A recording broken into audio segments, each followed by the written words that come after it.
Hello प्यारे बच्चों, आप सभी का इस प्यारे से channel Rajput Maurya PCM classes में आप सभी का स्वागत है। आप सब कैसे हैं? मैं आशा करूंगा कि आप सब ठीक होंगे। मैं राजपूत मौर्य आपको आज की क्लास में प्रश्नावली 11A के प्रश्नों का हल मैं आपको समझाने वाला हूं। इससे पहले की वीडियो में अगर देखा जाए, इसी प्रश्नावली में यानी 1 से लेकर 6 तक के हम लोगों ने प्रश्नों का हल हम लोगों ने समझ लिया है। आपने पिछली वीडियो जरूर देखी होगी। आज की क्लास में हम लोग प्रश्न नंबर 7 से हल समझेंगे और मैं ये भी मानता हूं कि आपने बेसिक कॉन्सेप्ट वाली वीडियो जरूर देखी होगी। अगर अभी तक आपने मेरा बेसिक नहीं पढ़ा है तो आप हमारे चैनल के प्लेलिस्ट के माध्यम से जाके जरूर पढ़िएगा। और हाँ, आपको पता ही है इस चैनल पे डॉक्टर हरस्वरूप शर्मा प्रकाशन की कक्षा 12 की जो गणित की किताब है, इसका चाहे पार्ट 1 हो चाहे पार्ट 2 हो, सभी पार्टों के अंतर्गत जो आपको प्रश्नावली दे रखा है, मैं प्रत्येक प्रश्नावली का हल मैं आपको करवा रहा हूं। अभी तक देखा जाए तो पार्ट 1 के अंतर्गत लमसम मेरे सभी प्रश्नावली के सभी प्रश्नों का हल कंप्लीट हो चुका है। इस समय पार्ट 2 हम पढ़ा रहे हैं और हम लोग पहुंच चुके हैं चैप्टर 11 पे। और चैप्टर 11 के अंतर्गत ही आपका प्रश्नावली 11A हम पढ़ा रहे हैं आपको, और आप पढ़ भी रहे हैं। जो पुराने छात्र हैं उन्हें हर चीजें पता हैं, और जो नए छात्र आज इस वीडियो में आए हुए हैं तो कृपया करके आप मेरी पिछली वीडियो जरूर देखिएगा। पिछले कोर्स को कंप्लीट करने के लिए आपको मेरे चैनल का प्लेलिस्ट ओपन करना होगा। चैनल के प्लेलिस्ट के माध्यम से हर एक प्रश्नावली और उसमें कितने क्वेश्चन है वीडियो के माध्यम में, यानी वीडियो के माध्यम से आपको बताया गया है। हर वीडियो के थंबनेल पर लिखा हुआ है कि इस वीडियो में कितने और कौन कौन से प्रश्न का हल है। तो परेशानी वाली कोई बात ही नहीं है, बस आपको पढ़ाई प्लेलिस्ट के माध्यम से करना है। यहां तक की बात एकदम क्लियर है।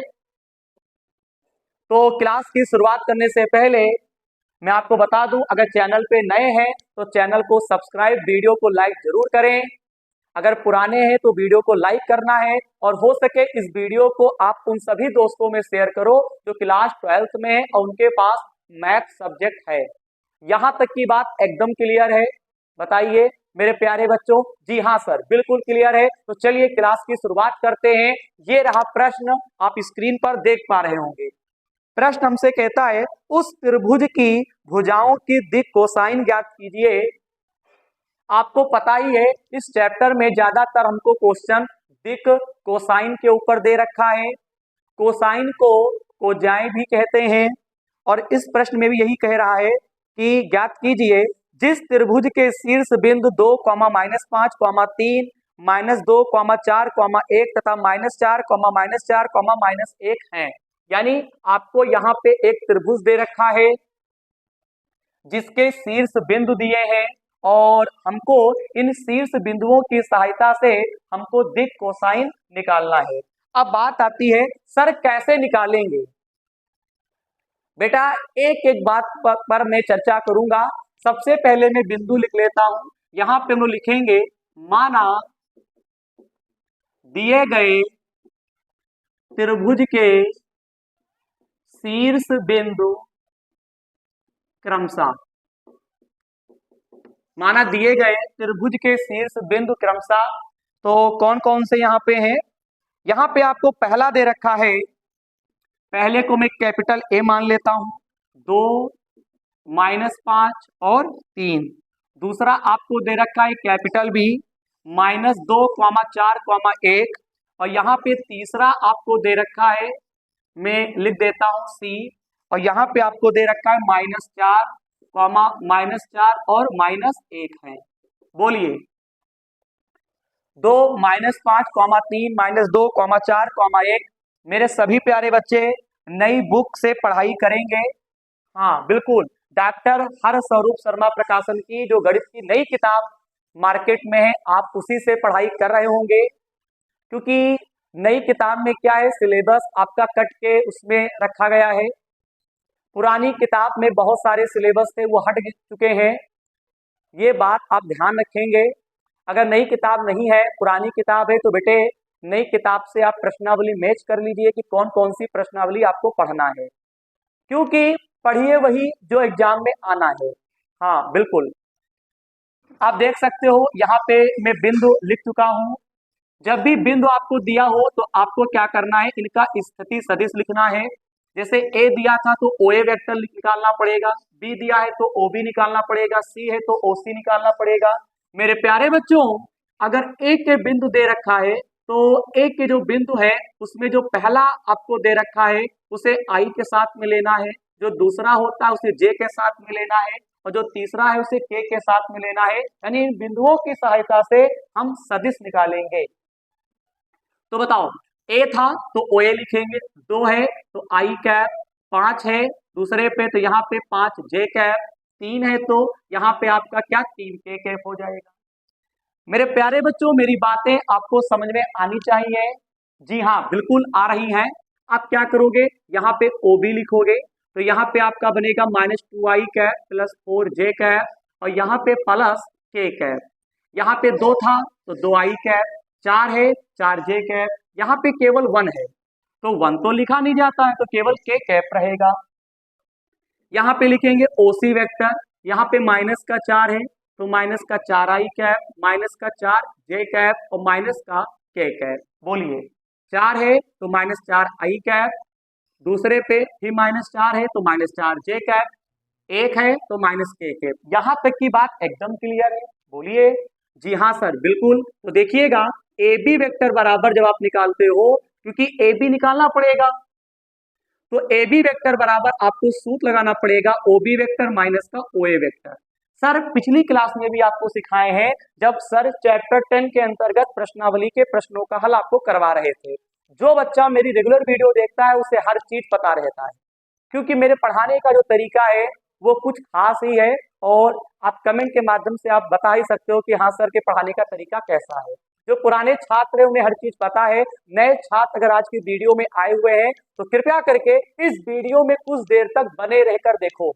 आप खुद से कहोगे जी हाँ बिल्कुल, मुझे आज की वीडियो में सर ने जो पढ़ाया है वो समझ में आया, खुद कहने लगोगे। वीडियो में रुकना पड़ेगा, कुछ किए बिना जय जयकार नहीं होती है, कोशिश करने वालों की हार नहीं होती है। तो ध्यान रहे, अगर वीडियो पे हो तो कुछ देर आप मेरे द्वारा पढ़ाया गया कॉन्सेप्ट को जरा समझो, तो तभी तो आप जान पाओगे कि सर कैसा पढ़ाते हैं। पुराने छात्रों को हर चीज पता है। चलिए, ओबी वेक्टर मैं क्या करूंगा, ओबी के स्थान पे मैं क्या लिख देता हूं, मैं ये लिख देता हूं, क्या लिखेंगे 2i cap plus 4j cap और प्लस यहाँ पे k कैप। फिर यहाँ पे माइनस ओ ए वेक्टर के स्थान पे 2i cap minus 5j cap और प्लस का 3k कैप। यहां तक की बात एकदम क्लियर है? जी सर बिल्कुल क्लियर है। अब क्या करेंगे, 2i cap plus 4j cap plus k cap, अंदर के सारे सिंबल चेंज हो जाएंगे, 2i cap plus 5j cap और माइनस का 3k कैप। 2i कैप ये कितना बन जाएगा, 4i कैप। बोलिए, ये 5j है ये 4j, तो 5j और 4j कितना होता है मेरे प्यारे बच्चों, 9j। 3k में से k घटा दोगे तो माइनस का 2k कैप आ जाएगा। यहां तक की बात आपको समझ में आ गई होगी। यहाँ पे ए बी सदिश हम निकाल चुके हैं, अब हम लोग इसके दिक कोसाइन निकालेंगे। कैसे निकालते हैं, ए बी वेक्टर के दिक कोसाइन, ए बी वेक्टर के दिक कोसाइन के लिए क्या करते हैं, चलिए साइड में आ जाइए, एक फार्मूला लगा दीजिए, एल बराबर सूत्र क्या होता है, आई का गुणांक ले लेते हैं, आई का गुणांक 4 है तो माइनस का 4 आपको ले लेना है, और फिर आई जे के इनके गुणांकों का वर्ग कर देना है। तो मैं यहाँ पे क्या कर दूंगा, ध्यान से देखिए, कितना है, माइनस का 4 है तो -4 का स्क्वायर, यहाँ पे जे का कितना है 9, तो यहाँ पे क्या लिख देंगे 9 का स्क्वायर। यहाँ पे के का गुणांक कितना है माइनस का 2, तो यहाँ पे माइनस का 2 का स्क्वायर। यहाँ पे हल करेंगे 4, यहाँ पे 16, क्या लिख देंगे 16, यहाँ पे 81 और यहाँ पे 4, तो कितना बनेगा माइनस का 4, 16 4 20, और यहाँ पे आपको क्या करना होगा 16 4 20, यानी कुल मिला के 101 आ जाएगा। बोलिए क्या आ जाएगा, 101। आंसर शीट आप मैच कर सकते हैं। यहाँ पे पहला जो हमारा दिक कोसाइन निकला है वो 101 आया है ए बी वेक्टर पे। अब आपको m बराबर निकालना होगा। तो m कैसे निकलता है? j से। l आता है i से, और m आता है j से, और n आता है k से। तो j का गुणांक यहाँ पे कितना है? 9। तो 9 लिख दीजिए, और बटे में सेम वही रहता है, क्योंकि एक बार निकाल चुके हैं, बार बार क्यों निकालोगे? तो यहाँ पे डायरेक्ट हम लोग लिख देंगे 101। बताओ, इसके बाद हमको n बराबर निकालना पड़ेगा। k का गुणांक कितना है? -2, और अगर आप रूट निकालते हो तो ज्यों का त्यों, यानी 101 ही आ जाएगा। बताओ मेरे प्यारे बच्चों, यहाँ पे प्रश्न नंबर 7 का जो भी हल मैं आपको यहाँ तक बताया हूँ, क्या आपको समझ में आया है कि नहीं आया? बताइए। क्योंकि अगर त्रिभुज आपको दे देता है तो आपको 3 बार दिक कोसाइन निकालना होगा, यानी ए बी का निकालोगे, बीसी का निकालोगे और एसी का निकालोगे। तो फिलहाल आप इतने का स्क्रीनशॉट लीजिए। तो ठीक है, आपने स्क्रीनशॉट ले लिया होगा। अब मेरे प्यारे बच्चों, आपको कॉपी पे यहां से लगाना है, ठीक है? शुरू से मत उतारिएगा, सही के निशान से आपको कॉपी पे करना है। अब हम बीसी वेक्टर निकालेंगे। तो बीसी बराबर सूत्र होता है ओसी माइनस, यहाँ पे लिख दूंगा ओबी। ओसी का मान कितना है? -4i कैप -4j कैप, यहाँ पे -k कैप, ब्रैकेट बंद कर दीजिए। ओबी की वैल्यू कितनी आएगी? -2i कैप +4j कैप और +k कैप। यहाँ पे 4i कैप -4j कैप, यहाँ पे देख सकते हो -k कैप, अंदर के सिंबल बदल जाएंगे, -4j कैप -k कैप। ठीक है, यहाँ पे देख सकते हैं -4i -4j -k कैप है। ये माइनस इसको क्या कर देगा? बदल देगा। प्लस क्या पे 2i, यहाँ पे -4j और यहाँ पे -k कैप। 4i में से क्या करेंगे? यहाँ पे 2i माइनस करेंगे, यहाँ पे कितना बचेगा? -2i cap. 4j कितना होता है? 8j। यहाँ पे k देख सकते हो, ये भी माइनस में है, इसको लिख सकते हैं -2k कैप। अब बताओ, बीसी वेक्टर यहाँ पे हम निकाल चुके हैं। अब मैं क्या करूंगा? यहाँ पे राइट करूंगा बीसी वेक्टर के दिक कोसाइन। देखिए, अगर त्रिभुज आपसे कहता है तो त्रिभुज के अंदर 3 भुजाएं होती हैं। तो अगर 3 भुजाएं त्रिभुज में हैं तो आपको 3 बार दिक कोसाइन निकालना पड़ेगा। तो सबसे पहले ए बी निकाला। अगर आपने ए बी भुजा आपने निकाला है तो ए बी के दिक कोसाइन हमने निकाल लिए हैं। अब अगर हम बीसी निकालते हैं तो बकायदा बीसी के भी दिक कोसाइन हमको निकालना पड़ेगा। तो देख सकते हो बीसी के दिक कोसाइन, बेटा बहुत इजी है। देखिएगा, बीसी वेक्टर के दिक कोसाइन कैसे निकालते हैं? एल बराबर सूत्र होता है क्या? यहाँ पे जो सदिश हम निकाले हैं इसमें आई का आप गुणांक ले लीजिए। बताइए, आई का गुणांक कितना है? -2। आई का गुणांक हम लोगों ने ले लिया है, कितना यहाँ पे? -2। उसके बाद आई जे के गुणांक आपको लेना है और उनका वर्ग करके जोड़ देना है, जैसा कि मैं पिछली वीडियो में भी आपको बताया हूं और इससे पहले भी मैंने जस्ट आपको बताया है। सर कैसे करेंगे? देखिएगा, आई का गुणांक कितना है? -2, यहाँ पे प्लस लगा देंगे, यहाँ पे -8 का स्क्वायर हो जाएगा। फिर यहाँ पे क्या करेंगे? देखिएगा, प्लस -2 का स्क्वायर। इसके आगे का प्रोसेस देखेंगे सब लोग। मैं राइट करूंगा एल, ये देख पा रहे हो -2 ज्यों का त्यों ही रहेगा। यहाँ पे सम पावर है, ये प्लस में निकलेगा, तो ये कितना बनेगा? 4। यहाँ पे आपका 64 बनेगा। इतना तो आपको आता ही होगा। यहाँ पे क्या लिखेंगे? 4। अब देखिए, L बराबर -2, 64 और 4 आपके कितने होते हैं? 68। 68 में आप 4 जोड़ेंगे तो कितना बन जाएगा? 72। बोलिए, इसका वर्गमूल आप निकाल सकते हैं। तो अगर मैं बात करता हूं वर्गमूल की, तो 72 का क्या हो जाएगा? देखिएगा, बहुत ही सिंपल है। 72 को मैं लिख सकता हूं सबसे पहले रूट के अंदर 36 गुणे 2, क्योंकि 36 दूना क्या होता है? 72 होता है। अब देखिएगा, 36 का अगर मैं वर्गमूल निकालता हूं तो ये 6 निकलेगा, और रूट जो होगा, रूट के अंदर आपका 2 बना रहेगा, तो ये हमारा आ जाएगा L बराबर। अब बात करता हूं कि M कैसे निकाला जाएगा। तो यहाँ पे BC वेक्टर जो हमने निकाला है, इसमें जो J कैप है उसका गुणांक ले लीजिए। यहाँ पे गुणांक क्या दे रखे हैं? -8, तो -8 ले लीजिए।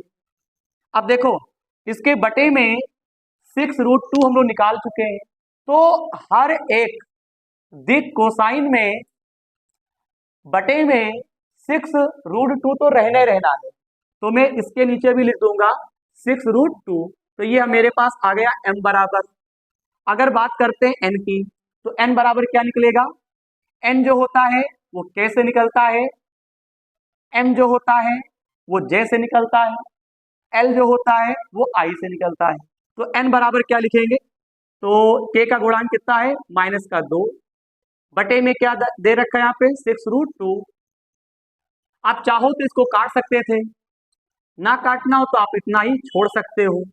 तो इस प्रकार से यहाँ पे BC वेक्टर का हम लोग जो है दिक कोसाइन निकाल चुके हैं। इसी प्रकार से आपको क्या करना है? AC वेक्टर का भी यहाँ पे निकालना है।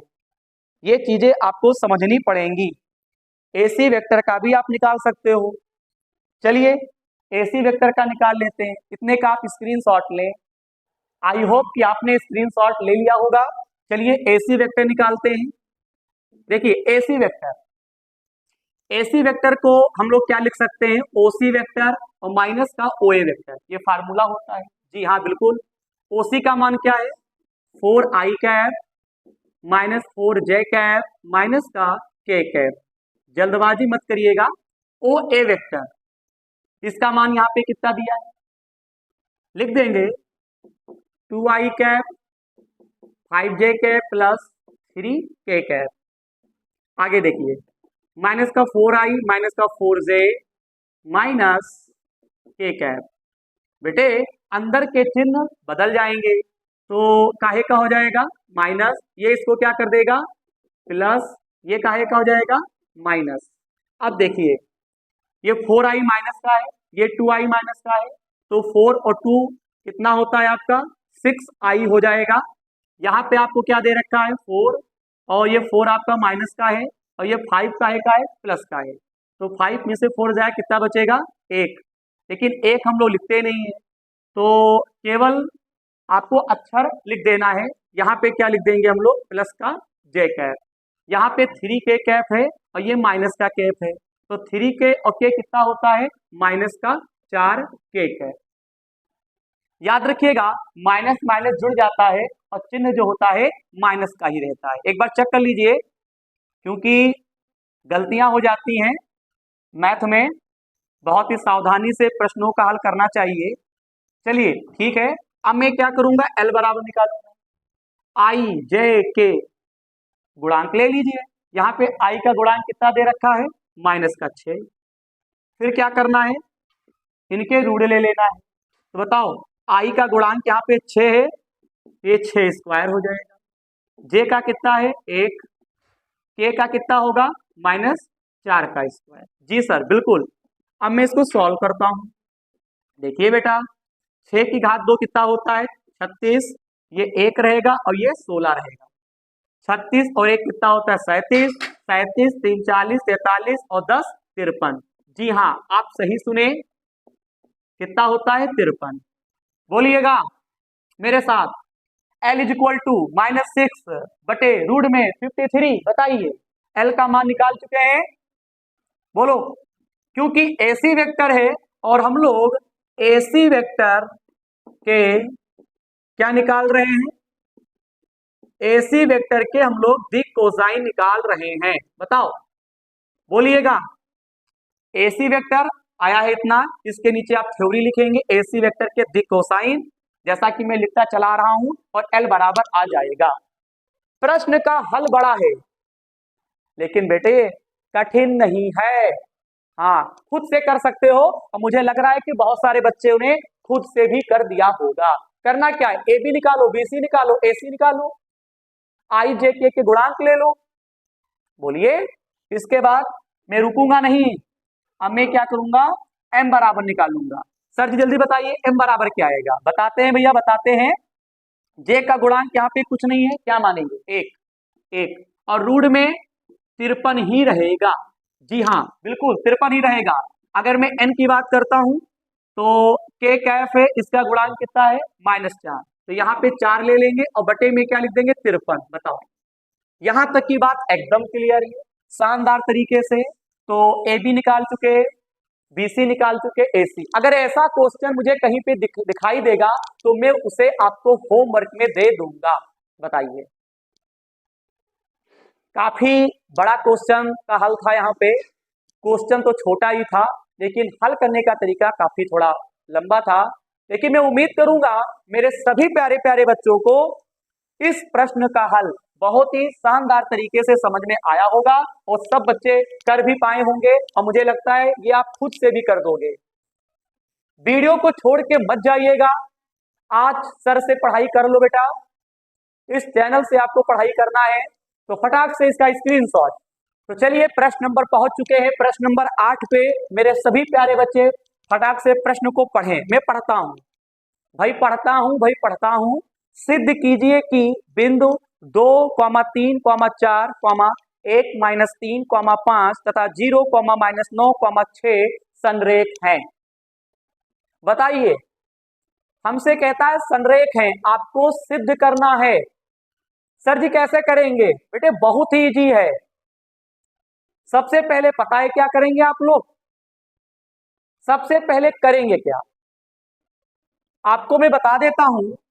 यहां पे जो बिंदु दे रखा है आपको पहले उनका स्थिति सदिश निकालना पड़ेगा। तो चलिए स्थिति सदिश हम लोग निकाल देते हैं। तो देखिएगा यहां पे लिखूंगा OA वेक्टर, क्या हो जाएगा 2i, क्योंकि A की सहायता से OA निकलेगा और B की सहायता से OB, और मेरे प्यारे बच्चों C की सहायता से OC निकलेगा। यहाँ पे जो भी बिंदु दे रखा था OABC मान लिया।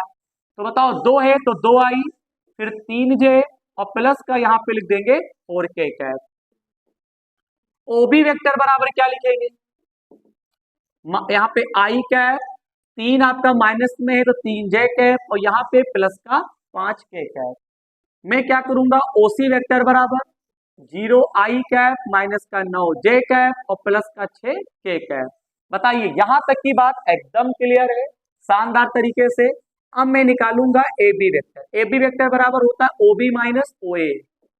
OB का मान कितना है i माइनस का 3j और प्लस का 5k कैप। OA का मान 2i प्लस 3j और प्लस का 4k। यहाँ पे i माइनस का 3j प्लस 5k। बेटा सेम प्रोसेस है यार, यहाँ पे 2i कैप माइनस का 3j कैप और यहाँ पे 4k कैप। बोलिए 2i minus 3j minus 4k। बेटा और बेटी बहुत ध्यान से समझेंगे, यहाँ पे 2i में से i घटाओगे तो माइनस का i बचेगा, 3j और 3j कितना होता है 6j, और यहाँ पे कितना बनता है केवल k कैप। बताओ AB वेक्टर इतना आ गया जी हाँ। अब आपको क्या करना होगा, BC वेक्टर निकालना होगा। तो सूत्र होता है OC माइनस OB। OC का मान कितना है 0i कैप माइनस का 9j cap plus 6k cap.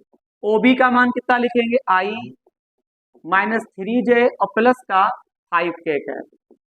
0i cap minus का 9j cap 6k cap, i plus 3j और माइनस का 5k कैप। यहां तक की बात एकदम क्लियर।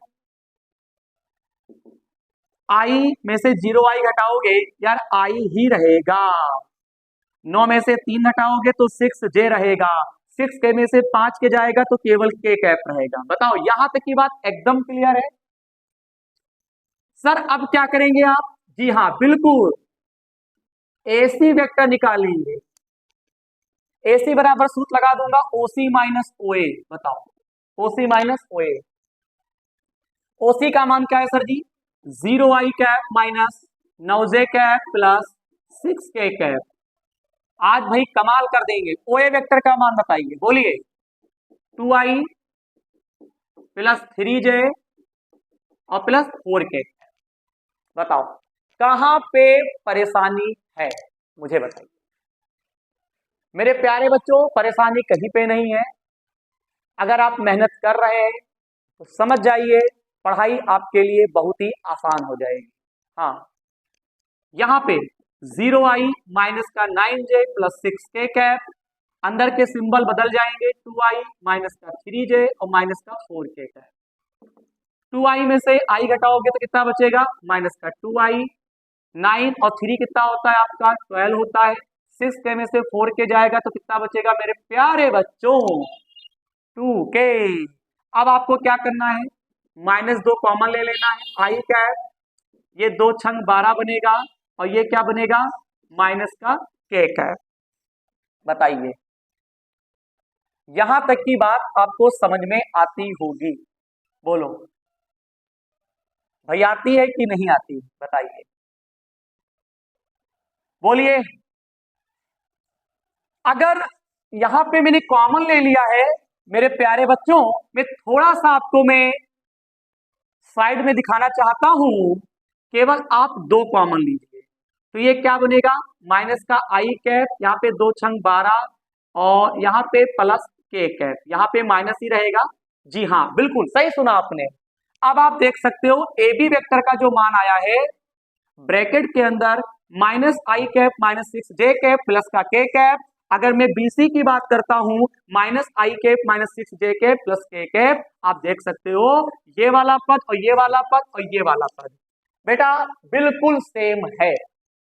बताओ, तो आपने क्या सीखा? अगर आपको बिंदु दे देता है और आपसे पूछता है बताओ ये दिए गए बिंदु संरेख हैं कि नहीं है, तो आप कैसे बताओगे? आपको OA लिखना होगा, OB लिखना होगा, OC लिखना होगा, AB वेक्टर निकालो, BC निकालो, CA निकालो। और देख लीजिएगा तीनों जो सदिश निकालोगे उनके मान सेम आएंगे। बस तीनों में से एक ऐसा आपको सदिश मिलेगा जिसमें आपको 2 कॉमन लेना पड़ेगा।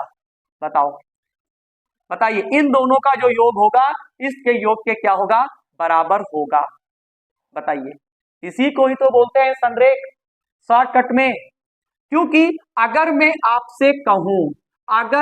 आपसे कहूं संरेख के लिए अगर प्रतिबंध की बात करता हूं, अगर मैं बहुत ही ज्यादा अगर एक्सप्लेन करूं तो संरेख के लिए मैं लिख देता हूं, आज मेरे प्यारे बच्चों मैं लिख के आपको दिखा देता हूं संरेख के लिए प्रतिबंध क्या होगा। आप देख सकते हो A B vector plus BC vector बराबर AC वेक्टर। अब बताओ ए बी वेक्टर का मान कितना है, आई माइनस का 6j प्लस का k कैप, ब्रैकेट बंद कर दीजिए, यहाँ पे माइनस का आई माइनस का 6j और प्लस का k कैप। अगर मैं AC की बात करता हूं, बोलिए, अगर मैं AC की बात करता हूं और या फिर मैं एक काम करता हूं यहाँ पे LHS ले लेता हूं, क्योंकि मैं ये गणित है बाबू, चाहे जैसे करो सब सही होगा, बस कॉन्सेप्ट सही होना चाहिए और मैं वो तो सही कर दूंगा। देखिएगा जबरदस्त तरीका। बोलिए ए बी का मान क्या होगा, मैं लिख देता हूं माइनस आई माइनस का 2j प्लस का k कैप। BC का मान माइनस आई माइनस का 2j प्लस का k कैप। अब बताइए दोनों को जोड़िए, मैं जोड़ता हूं तो ये बनेगा 2i कैप, यहाँ पे आपका 4j कैप और यहाँ पे क्या बनेगा प्लस 2k कैप। बताओ बताओ, यहाँ पे एक मिनट, यहाँ पे 6 था, यहाँ पे 6 लिखेंगे और यहाँ पर भी 6 लिखेंगे। बोलो, जल्दबाजी करोगे आंसर नहीं ला पाओगे, ये सर का कहना है। सर तो पूरा एक्सप्लेन कर रहे हैं भैया संरेख को, सर पूरा एक्सप्लेन कर रहे हैं और देखिएगा भाई मजा आएगा कि कैसे सिद्ध करेंगे। देखो minus I minus 6j plus k cap, यहाँ पे minus I minus 6j plus k cap. मैं क्या करूंगा, आई कितना होता है बोलिए, माइनस का 2i, यहाँ पे आपका 12, यहाँ पे क्या होता है माइनस का आई, ये 12 हो गया और यहाँ पे 2k कैप हो गया। मैं 2 कॉमन ले लूंगा, केवल 2 कॉमन लूंगा। अगर मैं चाहूं तो इसको शॉर्टकट में भी लिख सकता हूं मेरे प्यारे बच्चों, लाओ मैं शॉर्टकट में भी कर दूं। मेरे पास बहुत तरीके हैं, देखिएगा ये चीज सेम सेम है। जी हाँ सर, बिल्कुल सेम सेम। इनके बीच में काहे का निशान है, प्लस का है। 2 लिख दीजिए, इन दोनों में से किसी एक को लिख दीजिए पहले, जैसा कि मैं लिख पा रहा हूं, और उसके आगे 2 लगा दीजिए, लगा दिया। अब बताओ ये दोनों सेम सेम है कि नहीं है? अब मुझे खुद से बताओ, left hand side equal to right hand side. बताओ, अब मैं इसके आगे थ्योरी इधर लिख देता हूं, अतः दिए गए बिंदु A, B तथा C क्या है, बोलो संरेख। बताओ कहां पे कमी है जो आप समझ नहीं पा रहे, बताइए। मुझे तो नहीं लगता है कि आपको ये समझ में ना आया हो, बिल्कुल आ रहा होगा। बोलिए तो सब बच्चे प्रश्न नंबर 8 का भी स्क्रीनशॉट लें जल्दी से। तो चलिए प्रश्न नंबर 9 का हल समझते हैं, पेपर के लिए मोस्ट इंपॉर्टेंट है। मैं लिख देता हूं, बच्चों को तकलीफ नहीं होनी चाहिए। आईएमपी क्वेश्चन क्या कहता है, एक्स कॉमा वाई और जेड अक्षों की दिक कोसाइन ज्ञात कीजिए। सर ये कैसे लगेगा? अरे भाई बताते हैं ना।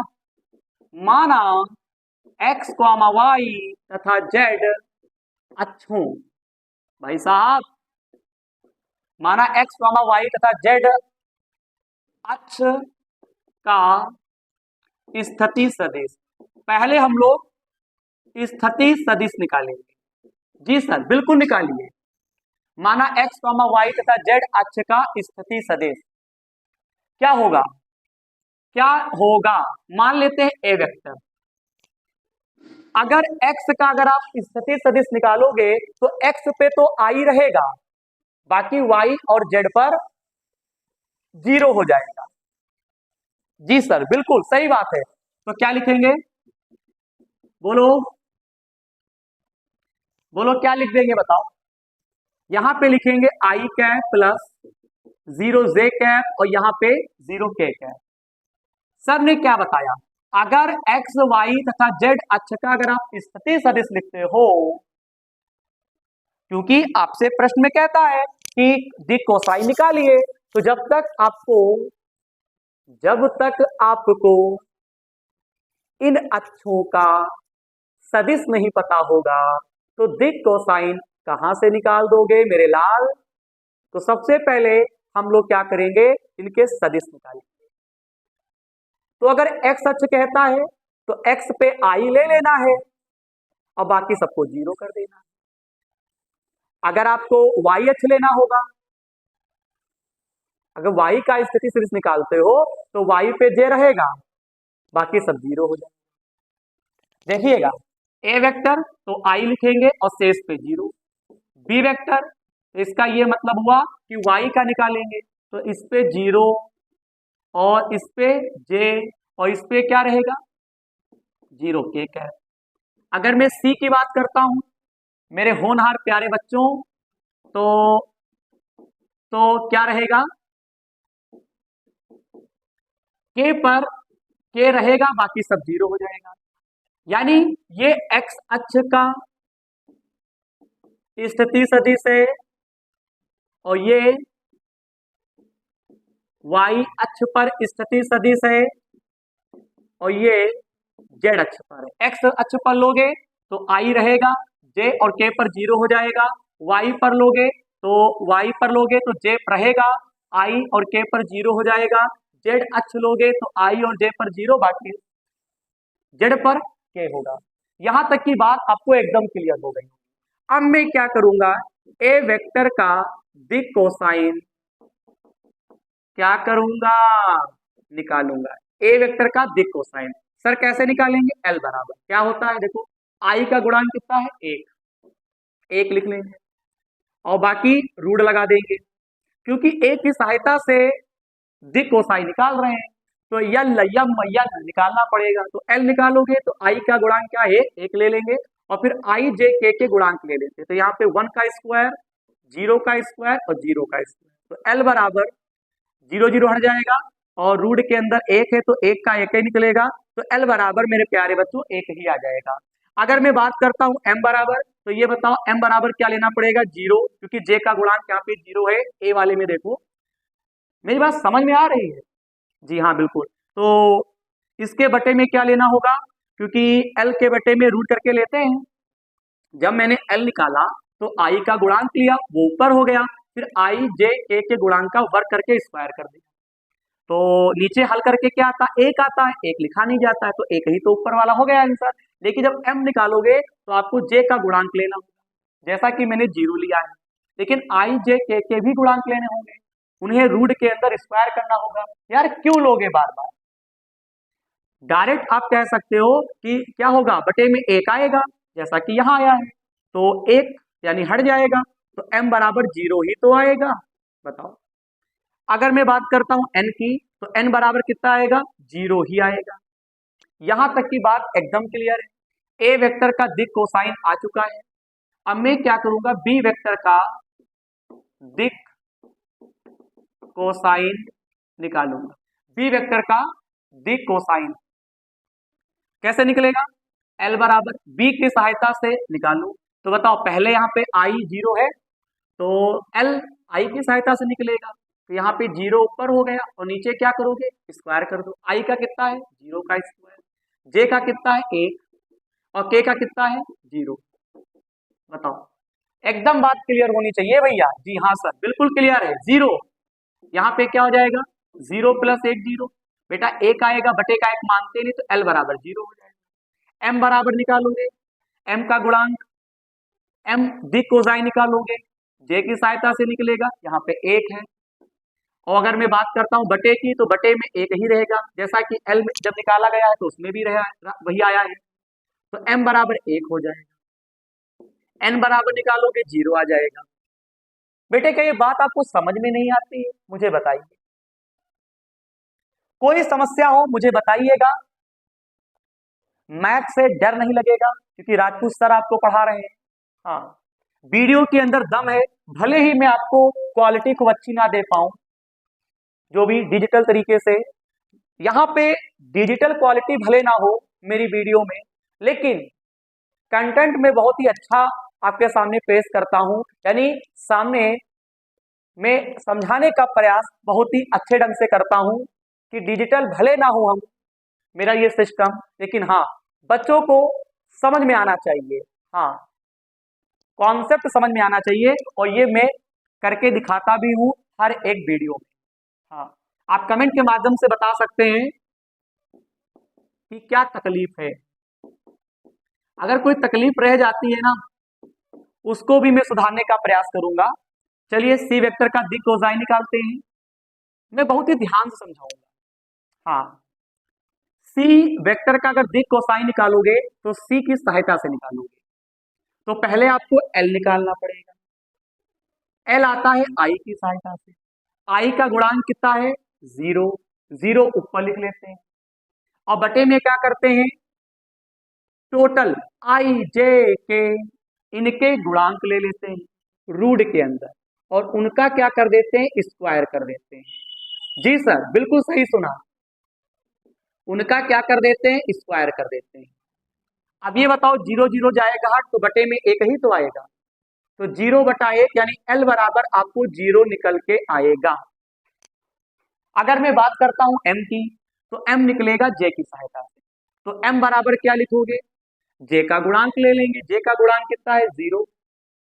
अब बटे में इन तीनों आई जे के गुणांकों को लेकर रूट के अंदर वर्क कर देते हैं। अगर आप ऐसा करोगे तो मेरे प्यारे बच्चों बटे में 1 ही तो आएगा। बताओ हाँ कि ना, हाँ कि ना, हाँ ना, तो ठीक। तो यहाँ पे क्या 1 लिखोगे, 1 लिखने से कोई फायदा नहीं, 0 का 0 ही रहेगा। एन बराबर अगर मैं बात करता हूं तो वो के की सहायता से आएगा। तो 1 ऊपर लिखेंगे, बटे में भी 1 आएगा। तो 1 लिखते नहीं है बटे का, तो एन बराबर 1 ही आ जाएगा। बताओ कितना बढ़िया प्रश्न है। वैसे तो मैं कह देता हूं, प्रश्न नंबर राजपूत सर कह रहे हैं प्रश्न नंबर 9 पेपर के लिए मोस्ट इंपॉर्टेंट है। मान लो पेपर में आ सकता है। हाँ, चलिए फटाक से इसका स्क्रीनशॉट। चलिए प्रश्न नंबर मैं आपके सामने लेकर उपस्थित हुआ हूं 10। पेपर के लिए बहुत ही बढ़िया क्वेश्चन है, इस बार आपको सिद्ध करना है। मैं प्रश्न आपको पढ़ के बताता हूं। यदि किसी सरल रेखा की दिक cosine cos alpha cos beta तथा कॉस गामा हो, तब सिद्ध कीजिए कि sine square alpha plus sine square beta plus sine square gamma बराबर 2। यानी आपको ये चीज सिद्ध करना है। जी सर, बिल्कुल सिद्ध करना है बेटा, बहुत ही इजी प्रश्न है। अगर जिसका प्रैक्टिस है वो कर देगा तुरंत, लेकिन जिनका प्रैक्टिस नहीं है उनके लिए समस्या हो सकती है। जी हाँ बिल्कुल, देखिएगा कैसे करेंगे। यहाँ पे cos alpha cos beta cos gamma आपको दिया था। मैंने क्या किया, कॉस अल्फा को एल मान लिया है, कॉस बीटा को एम मान लिया है, कॉस गामा को एन मान लिया है। मैंने आपको बेसिक पढ़ाया था, और बेसिक में फार्मूला मैंने आपको लिखवाया है L square plus M square plus N square बराबर 1। बताइए, सर ने ये फार्मूला आपको लिखवाया है? जी हाँ, बिल्कुल लिखवाया है। एल के स्थान पे कॉस अल्फा, तो ये बनेगा कॉस स्क्वायर अल्फा। एम के स्थान पे कॉस बीटा, तो क्या बनेगा कॉस स्क्वायर बीटा। एन के स्थान पे क्या लिख दूंगा, कॉस स्क्वायर गामा बराबर 1। बेटे, त्रिकोणमिति का एक फार्मूला आप याद कर लीजिए मेरे प्यारे बच्चों। कॉस स्क्वायर थीटा, इसको लिख सकता हूं मैं 1 माइनस साइन स्क्वायर थीटा। बताइए, तो कॉस को 1 माइनस साइन स्क्वायर थीटा लिखा जाता है। थीटा है तो थीटा लेकर चलो। कॉस स्क्वायर अल्फा को हम लोग क्या लिख सकते हैं, इसके बेस पे, जैसे वो है वैसे इसे लिखना है। वहां पे 1 माइनस साइन स्क्वायर थीटा है, तुम क्या लिखोगे 1 माइनस साइन स्क्वायर अल्फा। यहाँ पे बीटा है तो क्या लिखेंगे 1 माइनस साइन स्क्वायर बीटा। यहाँ पे 1 माइनस साइन स्क्वायर गामा बराबर 1। एक एक एक कितना हो गया 3। Sine square alpha, sine square beta, फिर मैं क्या कर दूंगा यहाँ पे साइन स्क्वायर गामा और बराबर 1। बोलो, एक को इधर लेकर आओ, साइड वाला इधर लेकर आओ तो ये माइनस का होगा। साइन स्क्वायर अल्फा को उधर ले जाओ प्लस, बीटा को उधर ले जाओ प्लस, इसको ले जाओगे मेरे प्यारे बच्चों प्लस। 3 में से 1 जाएगा तो 2 बचेगा। साइन स्क्वायर अल्फा यहाँ पे बनेगा sine square beta, sine square gamma. अब बताओ सिद्ध हो चुका है कि नहीं, बताओ। सिद्ध कर चुके हैं, sine square alpha plus sine square beta plus sine square gamma बराबर 2। ये हमको सिद्ध करके लाना था और मेरे प्यारे बच्चों ये देखो सिद्ध हो चुका है। बताओ, बताइए, ऐसा था, ऐसा माना, सूत्र में रखा, कुछ प्रयास किया और हम लोग लेकर आ चुके हैं जो हमको सिद्ध करना था। बताओ, क्या आपको किसी भी प्रकार की कोई समस्या है? बताओ। नहीं ना, फटाक से लिख देता हूं, हैंस प्रूव्ड। बताओ, बोलिए। प्रश्न नंबर 10 का भी हल कंप्लीट हो चुका है मेरे प्यारे बच्चों, कंप्लीट हो चुका है भाई, कंप्लीट हो चुका है। सब बच्चे इसका स्क्रीनशॉट लें। चलिए प्रश्न नंबर 11 का हल समझते हैं। मैं प्रश्न पढ़ता हूं। यदि एक रेखा x, y और z अक्षों के साथ क्रमशः 90, 135, 45 अंश का कोण बनाती है तो क्या कहते हैं हमसे, तो इसकी दिक् कोसाइन ज्ञात कीजिए। सर जी ने ऐसा ही सवाल आपको पहले भी लगवाया है। बताओ, लगवाया है कि नहीं लगवाया है? अगर आपको कोण दे दे तो कैसे आप दिक् कोसाइन निकालते हैं? बहुत ही आसान है। माना यहां पे आपको बहुत सारे कोण दे रखा, पहले वाले को अल्फा मानो, अल्फा बराबर कितना दे रखा है 90, और दूसरे वाले को बीटा मान लीजिए कितना दे रखा है 135, और तीसरे वाले को गामा, गामा बराबर कितना दिया है 45। जी सर बिल्कुल, गामा बराबर आपको 45 ही दिया है। बताओ, यहां तक की बात समझ में आती है? जी हाँ। अब क्या करूंगा, एल बराबर दिक् कोसाइन निकालना है। क्या निकालना है? दिक् कोसाइन के लिए, देखिएगा, दिक् कोसाइन के लिए क्या करेंगे, एल बराबर सूत्र होता है कॉस अल्फा, यहाँ पे अल्फा के स्थान पे 90, कॉस 90, कॉस 90 का मान मेरे प्यारे बच्चों 0 होता है। एम बराबर क्या होता है, कॉस बीटा फार्मूला, बीटा के स्थान पे क्या लिख दूंगा 135, कॉस 135 का मान होता है माइनस का 1/√2। आगे एन बराबर होता है, यहाँ पे एन बराबर आपका सूत्र होता है कॉस गामा। बेटा बहुत इजी प्रश्नावली है, कोई समस्या नहीं होनी चाहिए। गामा के स्थान पे क्या लिख दूंगा 45, कॉस 45 का मान कितना होता है 1/√2। बताइए, ये सब प्रैक्टिस ही है। बताओ, इससे पहले भी मैंने इस टाइप का प्रश्न मैंने आपको समझाया था और मेरे प्यारे बच्चों को जरूर समझ में आया होगा। तो सब बच्चे प्रश्न नंबर 11 का भी स्क्रीनशॉट लें।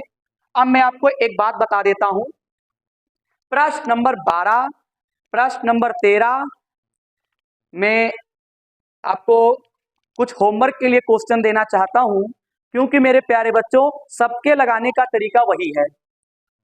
अब वो समय आ चुका है होमवर्क देने का। क्योंकि पता ही है कि सर होमवर्क जरूर देते हैं, क्योंकि जब सेम कैलकुलेशन होती है, सेम कॉन्सेप्ट रहता है, तो सर जी का कहना है बेटे होमवर्क जरूर आपको करना चाहिए, ये मेरा मानना है। तो सर आपको क्या दे रहे हैं होमवर्क?